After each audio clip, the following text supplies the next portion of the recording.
Oke, kita bahas. Bab pertama dalam kitab Abibati adalah tentang apa?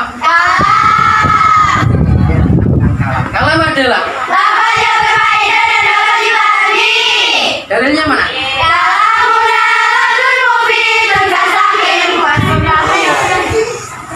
Kalam baru terdiri dari berapa syarat? Dua. Syarat yang pertama kalam harus. Kedua kalam harus. Ketika salah satu dari kedua syarat ini kok tidak terpenuhi, maka tidak bisa dikatakan bahwa itu contoh dari kalam. Kita baca yang dinamakan lafaz itu apa? Yang dinamakan mufid itu A. Lafaz adalah dalilnya mana?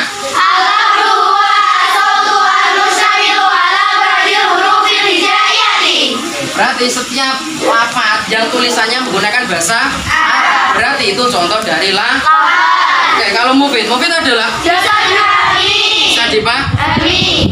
Kemudian setelah itu kita bahas tentang macam-macam kalimat dibagi menjadi 3. Ada berapa kalimat? 3. Apa saja? Isim, fi'il, huruf. Secara bahasa isim itu kata, fi'il, huruf. Dalilnya mana? Untuk pengertian secara luasnya, pengertian secara istilah untuk kalimat isim. Kalimat isim adalah kurang kompak. Kalimat isim adalah kalimat yang menunjukkan arti diri sendiri. Maksudnya menunjukkan arti diri sendiri itu apa toh? Contoh maktabun, meja, kursiun, kursi, bilatun, kolamun. Kenapa kok enggak kolamun artinya sendal? Maktabun kenapa artinya pemeja? Kenapa enggak lampu? Kalau lampu bahasa Arabnya apa? Terus tanpa disertai dengan zaman. Zaman itu apa? Berarti kalimat isim tidak bisa dimasuki oleh waktu. Zaman dibagi menjadi 3. Pertama adalah madi. Kedua, 3 madi. Kita bahas zaman madi. Bentuk zaman madi artinya apa? Lalu kalau zaman hal sekarang. Kalau zaman istiqbal ini zaman madi berhubungan dengan kata sudah. Kalau hal sekarang. Kalau istiqbal jadi untuk kalimat isim itu tidak bisa dimasuki oleh zaman. Contohnya maktabun artinya meja. Apakah meja bisa dimasuki kata sudah? Tidak. Sudah meja. Zaid sudah meja, apakah bisa? Tidak. Zaid sedang meja, apakah bisa? Tidak. Kenapa? Karena meja adalah kalimat isim. Dan dari kalimat isim tidak bisa dimasuki oleh zaman. Antum. Sekarang kalimat B. Kalimat fi'il adalah kalimat yang menunjukkan arti sendiri dan untuk kalimat fi'il ini kebalikan dari kalimat isim. Ini kalimat isim tidak bisa dimasuki oleh zaman. Kalau kalimat fi'il bisa dimasuki dengan zaman. Kalau kalimat huruf, nah ini yang sering lupa. Kalimat huruf adalah kalimat yang bisa menunjukkan arti sempurna dengan kalimat lain. Berarti kesimpulannya kalau kalimat huruf tanpa adanya kalimat lain, apakah artinya bisa sempurna? Tidak. Nah, biasanya ada lupa kata-kata saya itu bagaikan kalimat huruf tidak mempunyai arti apa-apa jika tidak bersama di seperti itu. Nah, kalian jangan seperti kalimat tuh. Walaupun tidak ada dia, kita harus tetap sambur harus teguh pada pendidikan. Paham tuh? Buka sekarang lagunya. Bab pertama tentang lagunya Gayus Tam. Apa yang berfaedah tuh buah. Apa yang berfaedah dan dapat dipahami. Itulah pengertian dari kalam.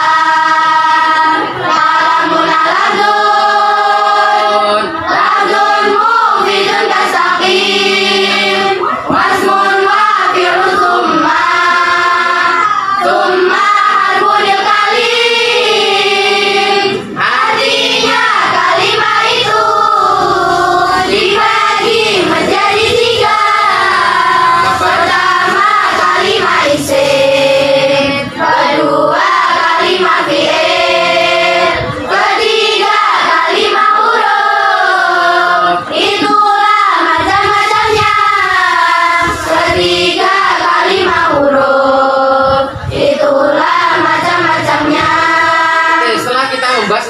macam kalimat yang jumlahnya ada 3. Isim, fi'il, huruf. Kemudian kita lanjut ke bab selanjutnya, yaitu tentang tanda-tanda kalimat isim. Apakah penting belajar tanda-tanda kalimat? Penting. Kenapa? Karena kita tanpa mengetahui arti suatu lafaz, tapi kita tetap bisa menentukan bahwa itu kalimat isim, kalimat fi'il, atau kalimat huruf.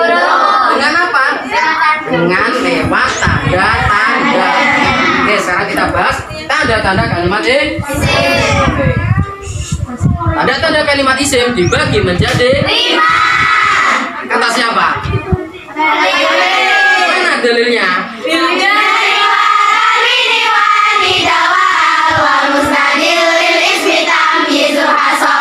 Tanda-tanda kalimat isim ada 5. Apa saja?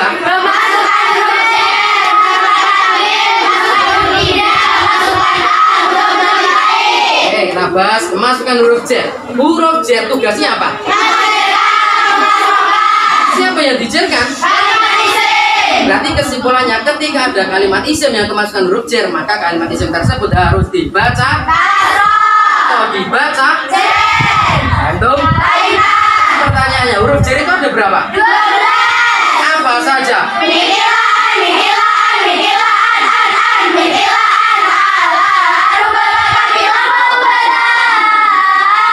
Oke, 3 terakhir huruf jar dinamakan huruf qasam adalah berapa hurufnya? 3. Apa saja? Artinya apa? Sekarang saya beri contoh. Contohnya madrasatun. Ya, madrasatun. Ketika saya masuki fi, maka menjadi fi. Harus diharokati apa?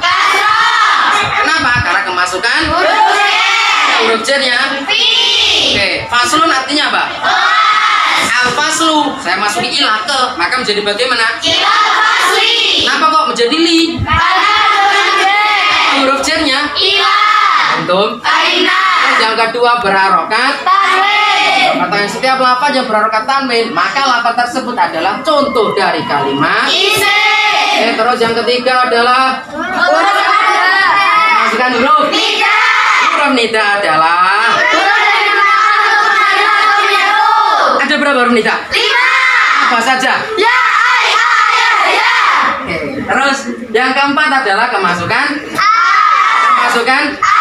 ketika ada kalimat isim yang kemasukan al, maka kalimat isim tersebut tidak boleh di pokoknya anak lafaz yang ada alnya itu adalah kalimat isim. Terus yang kelima adalah mudhof ilaih. Mudhof ilaih adalah 2. Yang pertama dinamakan kedua ukurannya mudhof tidak boleh ditanwin. Kalau mudhof ilaih tidak ada. Kalau mudhof ilaih itu harus dibaca apa toh? Contoh pulpen, bahasa Arab pulpen apa? Bahasa Arab orang yang bernama Zaid. Zaid. Kita saya gabungkan. Pulpennya Zaid. Kolamun Zaidin atau kolamu Zaidin? Kolamu Zaid. Kitabnya Muhammad. Kitabnya Muhammad. Bukunya Fatimah. Nah, kita lagunya menunjukkan arti rodua menunjukkan arti diri sendiri tanpa disertai dengan zaman. Itulah definisi dari kalimat isim. Itulah definisi dari kalimat isim. Bil jari wa tanwini wa nidawat wa musnadil lil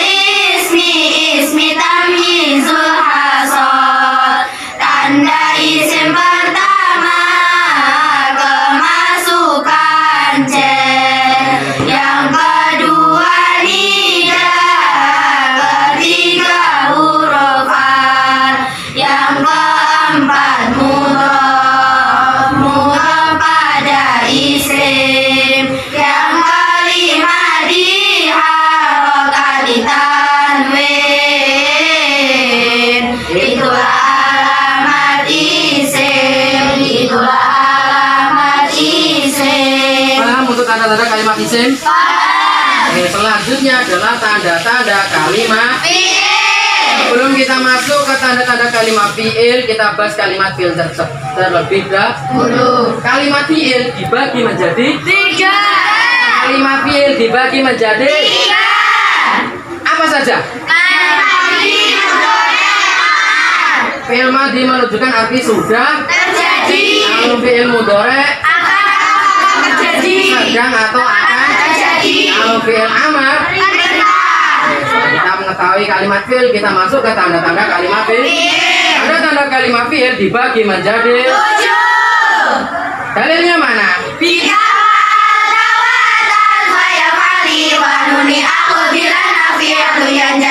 Oke, tanda-tanda kalimat fi'il ada tuh 7. apa saja?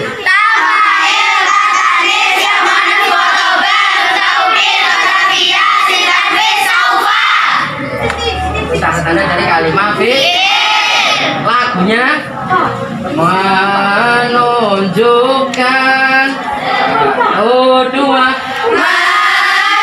Menunjukkan arti diri sendiri dan disertai dengan zaman. Itulah arti dari kalimat fi'il. Itulah arti dari kalimat fi'il.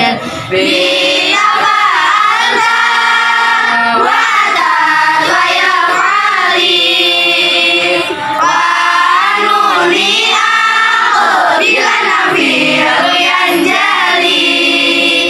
Yang pertama, yang kedua, pemasukan tatani. baik. Ya mu'annas mu'tabar tanda ketiga. Nun taukid tanda fi'il yang keempat. Qad harfiyah sin tanfis dan saufa. Itulah tanda dari kalimat fi'il. Tanda-tanda kalimat isim sudah, tanda-tanda kalimat fi'il sudah. Sekarang tinggal satu apa? Tanda kalimat huruf. Ada berapa? 1. Dalilnya mana? Siwa umal harfukal wa fi walam. Siwa umal harfukal wa fi walam. Apa artinya? Tidak bisa menerima. Itulah tanda-tanda dari kalimat. Oke, lagunya apa? Penantian. Menunjukkan arti jika barang dua Menunjukkan arti jika bersama kalimat lain itu dinamakan huruf. Al-filam itu contohnya. Menunjukkan arti jika bersama kalimat lain itu dinamakan huruf. Al-filam itu contohnya. Tandanya satu saja. Marilah kita hafalkan. barang. Siwal umal harfukal wa fi walam. Huruf tak bisa terima tanda isim atau fi'il. Siwal umal harfukal wa fi walam. Huruf tak bisa terima tanda-tanda isim atau fi'il. Selanjutnya kita masuk ke bab kalimat dilihat dari segi bisa berubah dan tidaknya dibagi menjadi 2. apa saja? Mu'rab dan adli. Mu'rab adalah Bisa berubah mabni? Tidak bisa berubah kalimatnya. Kita bahas kalimat yang mu'rab terlebih dahulu. Kalimat yang mu'rab di situ di dalamnya ada I'rab. Masih ingat pengertiannya? Masih. Masih? Oke, i'rab adalah Berubahnya kalimat sebutkan baik atau dikira-kirakan. dalilnya mana? Al-i'rabu huwa taghyiru awamil kalimi biikhtilafil awamil dakhilati 'alaiha lafzan aw taqdiran. Lagunya tentang apa? Yang stasiun balapan diciptakan oleh almarhum Didi Kempot. Kalimat ada dua. Bareng. Tuh dua. Kalimat ada dua. Yang pertama kalimat murad, yang kedua mabni. Kalimat murad dan mabni. Kalimat ada dua. Yang pertama kalimat murad, yang kedua mabni. Kalimat murad dan mabni. Naik. Murad bisa berubah, mabni tidak berubah. Murad bisa berubah, mabni tidak berubah. Al-i'rabu huwa taghyiru awailil kalimi biikhtilafil awamil dakhilati lafzan aw taqdiran. Lafzan aw taqdiran. Murad bisa berubah, mabni tidak berubah. Murad bisa berubah, mabni tidak berubah.